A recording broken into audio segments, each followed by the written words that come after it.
বন্ধুরা, আপনারা কেমন আছেন? আশা করছি আপনারা সবাই ভালো আছেন। ব্যাস এই তো আমাদের চলে আসলো বাঙালিদের পর্ব পুজো। তো আজকের থেকে আমাদের পুজোর স্ন্যাক্স খাওয়া শুরু হয়ে গেছে, আমার ছেলের বেশিরভাগ। কিন্তু এই যে পুজোর সময় এবার বেরোনো হবে না, চারদিকে বৃষ্টি, এখন আবার বৃষ্টি শুরু হয়েছে। তো আজকে আমার ছেলের ডিমান্ডে হচ্ছে মোগলাই। মোগলাই হচ্ছে কেন কি ও বাইরে বেরোতে পারবে না, বাইরে যেতে দেবো না খেতে, সেই জন্য বলছে যেহেতু পরীক্ষা হয়ে গেছে, পুজো পড়ে গেছে, এবার ওকে রোজ বিকালের স্ন্যাক্স হচ্ছে একটা না একটা কিছু দিতে হবে। কেন আমরা সবাই যখন আমরা ঠাকুর দেখতে যাই, আমরা বাইরে বিভিন্ন রকমের জিনিস খাই, কিন্তু যাওয়া হবে না, বৃষ্টি পড়ছে। তো চলো আজকে বাড়িতে কিছু বানিয়ে যাক। তো বলছে মোগলাই। তো এই দেখুন আমি এখানে একটু সর্ষের তেল দিয়ে দিলাম। আমি কড়াইটা আগে থেকে বসিয়ে রেখেছিলাম যাতে গরম হয়ে গেছে। তো এর মধ্যে আমি যেহেতু মোগলাই করব, তো মোগলাই বিস্কুটের গুঁড়োটা আমি একটু ফ্রাই করে নেব। এই যে এর মধ্যে আমি দিয়ে দিচ্ছি, এটার মধ্যে আছে পেঁয়াজ, রসুন আর কাঁচা লঙ্কা।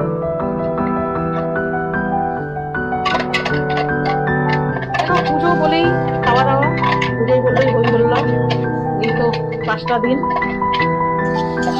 কিভাবে কিভাবে কেটে যাবে, তার মধ্যে এই যে এবার হবে বৃষ্টি। বৃষ্টিতে তো সবার মন খারাপ, কিভাবে হবে।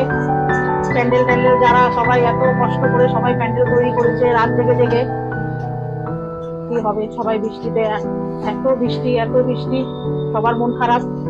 সবই এত কষ্ট করে করেছে, যদি আমরা নাই যাই দেখতে তাহলে কিরকম লাগে বলুন। যাই হোক, ঠাকুর ঠাকুর করে যেন বেশি বৃষ্টি না হয়। এখন যখন বলেই দিয়েছে সারা পুজোয় বৃষ্টি হবে, তা হলো বৃষ্টি তো সারা বছরই আছে, সারা মাসই আছে, অল্প কম বেশি, কিন্তু মা দুর্গা তো বছরে একবারই আসে। এই 4-5টা দিন ভিজে ভিজেই ঠাকুর দেখা হবে, নালে আর কি হবে। কিন্তু ঠাকুর দেখতেই হবে, প্যান্ডেল দেখতে হবে, আনন্দ। সারাটা মাস আমরা সারাটা বছর এইটার জন্য আমরা অপেক্ষা করি, কবে মা দুর্গা আসবে, একটু আনন্দ, ভালো মন্দ খাওয়া দাওয়া। ভালো মন্দ খাওয়া দাওয়া তো আছেই, কিন্তু তার মধ্যে একটা মনে একটাই আনন্দ হয় না, জামা কাপড় কিনতে যাওয়া, তখন খাওয়া দাওয়া। এই দেখুন আমি ভেজে নিয়েছি, এটা আমি বেশি লাল করব না, এটা রসুনের একটু কাঁচা কাঁচা গন্ধটা চলে যাবে, চলে গেছে। কিন্তু এর মধ্যে আমি এখন দিয়ে দেবো এই যে বিস্কুটের গুঁড়ো আমি রেখেছি, এটা আমি এর মধ্যে দিয়ে ভেজে দেবো। এই বিস্কুটের গুঁড়োটা যে কোনো মুদিখানা দোকানে পাওয়াই যায়। এটাকে বিস্কুটের গুঁড়ো কেন আমি একটু ভেজে নিচ্ছি, যেহেতু বিস্কুটের গুঁড়ো কাঁচা কাঁচা মোগলাইয়ের ভিতরে সেরকম ফ্রাই হবে না। আমি দিয়েছিলাম তখন দেখলে লবণ দিয়েছি, এখন আমি এটা আস্তে আস্তে ধিমেই আছে, এটাতে আমি এখন আর আঁচ বাড়াবো না। গ্যাস ফ্লেমটা আমি একদম লো রেখেছি, যেহেতু বিস্কুটের গুঁড়ো তো পুড়ে যাওয়ার ভয় আছে। আমি এটাকে এইভাবেই একদম মিডিয়াম আছে আমি এটাকে ভেজে নেব। আর আমার মোগলাইয়ের তরকারি করাটা হয়ে গেছে, সেটা আপনাদের দেখানো হয়নি। যদি আপনাদের মনে হয় যে আপনারা তরকারিটা দেখতে চান, আপনারা মেসেজ করবেন, করে দেবেন। আমি আপনারা যদি চান দেখতে, তাহলে আমি আবার দেখিয়ে দেব তরকারিটা কিভাবে আমি বানিয়েছি, আর আপনারা কিভাবে বানান সেটাও জানবেন। এই দেখুন আমার এটা ভাজা হয়ে গেছে, এবার আমি একটু এটাকে ঠান্ডা করে নেব। আমি এটাতে পেঁয়াজ কম দিয়েছি এখন, কেন কি যখন আমি ডিমটা মিক্স করব আমি একটু কাঁচা পেঁয়াজও অ্যাড করব, সেই জন্য এটাতে আমি একদম সামান্য পেঁয়াজ দিয়েছি, একটা পেঁয়াজ বড় দেখে একটা পেঁয়াজ দিয়েছি। এবার একটু ঠান্ডা হয়ে যাক, তারপরে আমি একটু ঢেলে নেবো এটা। এই দেখুন আমি ময়দাটা মেখে রেখেছিলাম, এবার এটাকে আমি একটু হাতের সাহায্যে একটু তেল মাখিয়ে একটু সেট করে নেবো এইভাবে। এই দেখুন এই এরকম করে না, এই হাতের এইটা দিয়ে এইভাবে ডলবেন, তেল দিয়ে এইভাবে ডলবেন, তাহলে ময়দাটা একটু ভালো সেট হয়ে যাবে। এটা গুছিয়ে নিয়ে নিয়েছি একটু বড় দেখে, এটাকে হাত দিয়ে আমি এরকম এরকম করে দেবো, একটু তেল লাগবে।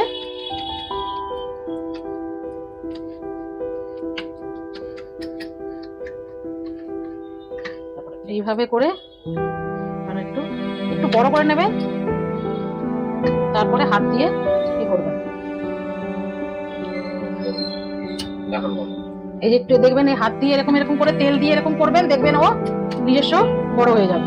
এবার আমি একটা ফোল্ড এই যে এদিকটা দেব, আর একটা ফোল্ড আমি এই যে এদিকে দেব।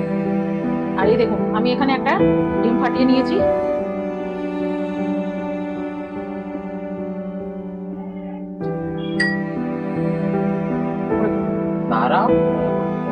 এই দেখুন আমি এখানে একটা ডিম ফাটিয়ে নিয়েছি। এর মধ্যে আমি দিয়ে দেবো একটু পেঁয়াজ, আর ওই যে বিস্কুটের গুঁড়ো ভেজেছিলাম এটা আমি দিয়ে দেবো 2 চামচের মতো। এটাকে আমি মিক্স করে নেবো।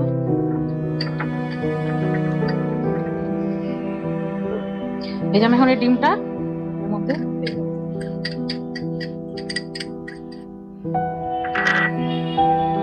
আমি সব জায়গায় ছড়িয়ে দিই।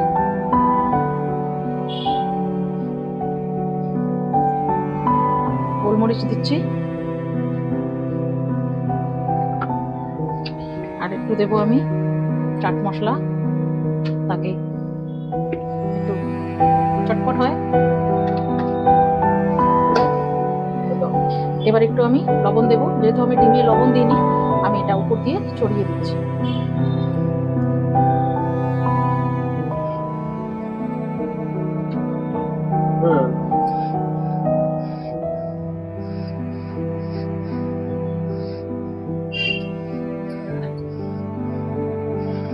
আমি বেশি বড় করব না, ছোটই করব, কেন আমাদের কাছে তো আর অত বড় কড়াই নেই, সেজন্য এই মিডিয়াম।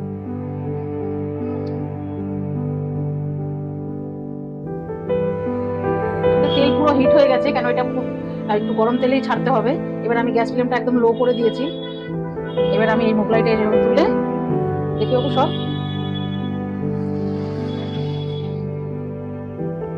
মোগলাইটা পুড়ে গেছে, না বেশি লাল হয়ে গেছে। এই দেখুন আমার মোগলাইটা ফুলে পুরো হয়ে গেছে, এতটা ফুলেছে। এই দেখুন আমার আরেকটা হয়ে গেল, এত বড় হয়ে গেছে, আমার প্যানই ছোট পড়ে গেছে। দেখুন এত লাল হয়েছে। তাই এই দেখুন এবার আমি কেটে দিচ্ছি। এটা কত শব্দ, খুব গরম, ধরা যাচ্ছে না। দোকানে তো এইভাবেই কাটে। মানে জিজ্ঞেস করে ক পিস করবো বলুন, এবার আমিও পিস করছি, বলুন ক পিস করবো। এবার আপনারা যারা যারা খাবেন তারা চলে আসুন। গরম গরম মোগলাই, আলুর তরকারি, আর এতটা গরম ধরা যাচ্ছে না। আমি সার্ভ করে দিচ্ছি প্লেটে। এই দেখুন একটা মোগলাইতে আমার 8 পিস হয়েছে। আসুন আপনারা সবাই খেতে, কারা কারা খাবেন, আর কার কার দেখে একটু জল পড়ছে, আপনারা সবাই আসুন আর এসে খেয়ে যান। আর আপনারাও যদি বাড়িতে বানান, দেখেন কিরকম লাগে খেতে, আমাকে খেয়ে আমাকে কমেন্ট বক্সে জানাবেন আপনাদের কিরকম লাগলো। আর এই আলুর তরকারিটা আমি আপনাদেরকে দেখাইনি, যদি আপনারা দেখতে চান তাহলে আমাকে কমেন্ট বক্সে জানাবেন, আমি আপনাদের এই আলুর তরকারিটা আবার বলে দেবো। নতুন তো না, আপনারা সবাই জানেন, কিন্তু আমি যেভাবে বানাই আপনাদের পছন্দ হচ্ছে কিনা আপনারা দেখবেন আর আমাকে কমেন্ট বক্সে জানাবেন। টাটা।